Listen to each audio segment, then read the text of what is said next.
I wanted to talk about this in an earlier episode, but it just now starts to fit into the narrative, so here we go.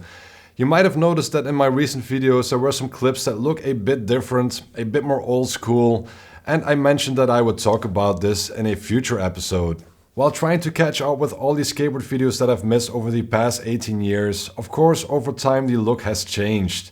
We now get full HD, widescreen, crisp looking skateboard videos, and although that is cool, there is a charm to the gritty and raw skateboard videos that I grew up watching. Because of those videos, I started filming and editing skateboard videos of me and my friends, which eventually played a big part in me going to study audio and video production, followed by a stint in film school. So while getting back into skateboarding, the whole video thing got me interested again as well. Back in the day I had to film with a shitty little digital photo camera that had a film function. But that was all I could afford, and it wasn't really practical and it didn't really look good. These days I'm using a small vlog camera with a little tripod, which I normally use to film my band's shows. Then I remembered I have my dad's old Sony Hi8 camera, which he barely even used back in the day, so it's as good as new, and it seemed like a good alternative to a VX1000, which are difficult and expensive to get these days. So I got a fisheye for it and went out shooting some footage to test it out.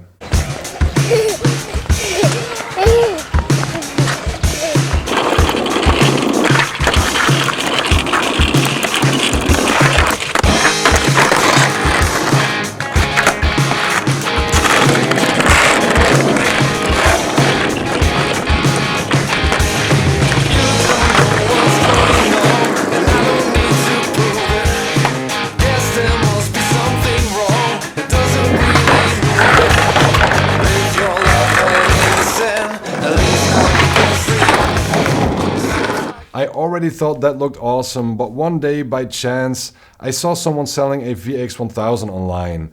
The ad was only online for about an hour and the seller didn't use any punctuation, so the description could have been interpreted as if the camera wasn't fully functioning. So I just contacted the seller to clear this up, and he clearly didn't know the value of what he was selling, but he was able to prove me that the camera still worked. I just didn't know if the tape machine worked, but if it didn't, I would just get a tapeless solution. I was able to get the camera for only $100 including shipping, and the only issue is that the eye cup is missing, but the tape machine still works. But it took me a couple of weeks before I actually had any time to take it out and film something with it.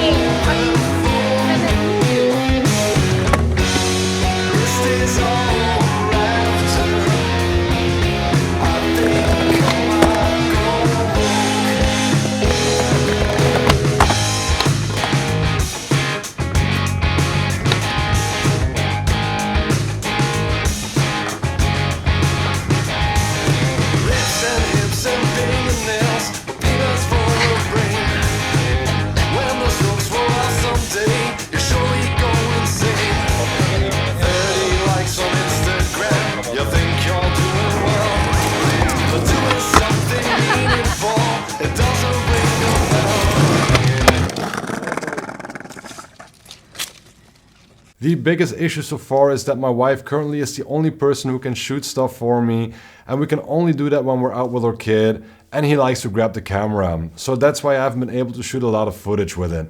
But my goal is to film a part with the VX and Hi8 camera and make the part I always wanted but could never get. But in order to get there I still have a lot of practicing to do, so my next session I went out and expanded my routine again.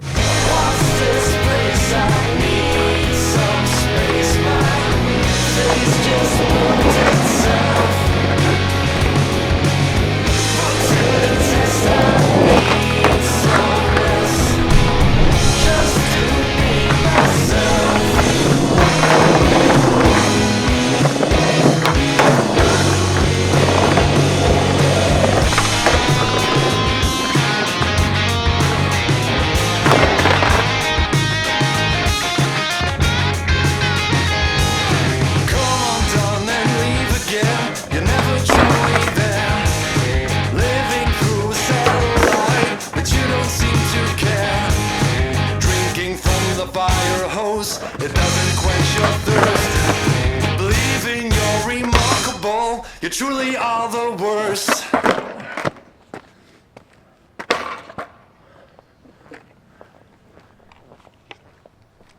At the start of the weekend, I wanted to board slide over a gap I had seen.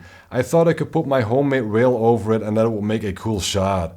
I decided to put it on a tripod with a long lens first, and that once I got it, I would have my wife film a handheld angle with a fisheye.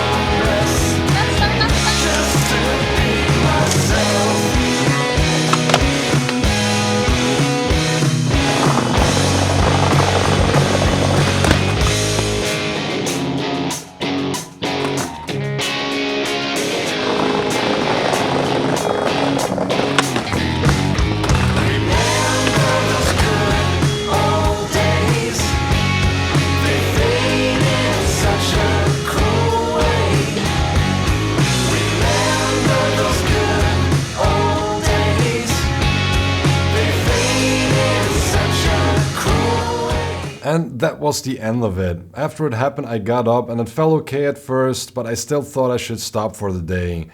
But a few minutes later, I wasn't able to walk again. I was in a lot of pain, ended up in the emergency room, but luckily nothing was broken and they sent me home with some painkillers and crutches. This happened because I was too impatient and didn't prepare correctly. I knew I could board slide over that, but I didn't do any board slides on my rail for about a month. I should have done them the entire week on my driveway. I should have warmed up on flat, I should have driven faster and waxed the rail a bit more. But I just wanted to get a win by getting a cool trick filmed with the VX, but all I got in the end was a fail and a bail. While I'm shooting this, it has been 4 days since it happened. The swelling has reduced, my foot is still filled with huge bruises, but I can walk and even cruise on my skateboard again for about 45 minutes today. So I want to end this video on a high note with the first session that I will have after I had my accident. I have some closing footage, but I have to cut in here one more time. A week ago when I shot the first part, everything seemed to get better quickly, but the day after that, once the swelling got a bit less, I actually started feeling the real pain. I've tried doing ollies and shove-its, but I don't have enough strength and stability in my ankle yet, and I don't want to risk hurting it again because of impatience. All I've been able to do so far is cruise around and do manuals, but I'll take it because it could have been a lot worse. So last Sunday, 9 days after I hurt myself, I had another session with my wife and kid where I wanted to test out the VX1000 a bit more, and I did a bit more filming than actual skating myself because I couldn't do that much.